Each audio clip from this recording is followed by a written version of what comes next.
argi eta garbi izan dezatela hitz egitera datozenean.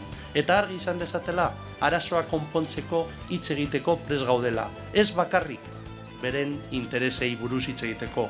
Gure interesei buruz ere hitz egin behar da, euskal agendari buruz.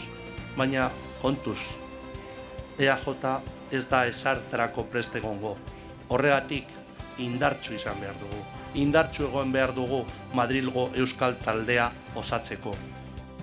Argi eta garbi hitz egin du Euskadi Buru Batzarreko presidenteak Andoni Ortuzarrek Eusko Alderdi Jeltzalearen Gasteizko probintzia plazan egin den ekitaldian.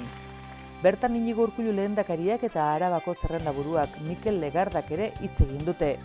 Deigarria izan da oso, eszenatokiaren atzekaldean eserita jarri diren guztiek elastiko berdeak zeuzkatela jantzita.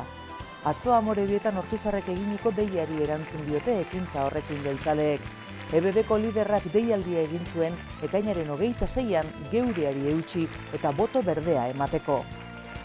Eusko Alderdi Jeltzalea zer esan nahi du? Gure eskubide historikoak defendatzea zer den badakigula.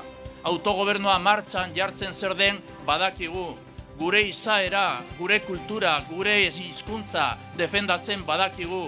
Euskal gizartea eraikitzea eta kohesioa bermatzea zer den badakigu, eta horretan lanean dihardugu. Nazio eraikuntza zer den badakigu.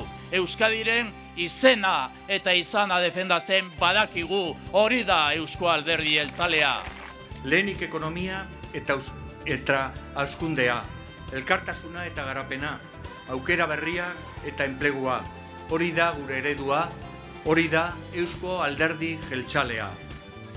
Goizean Tolosan izan da zita eta hautagai gipuzkoarrek lehen sektoria izan dute mezuan ardatz. Nekazaritza arrantza eta elikagai industria sendoak nahi baditugu, Madrildik ere lan handia egin behar da haien guztien interesen alde.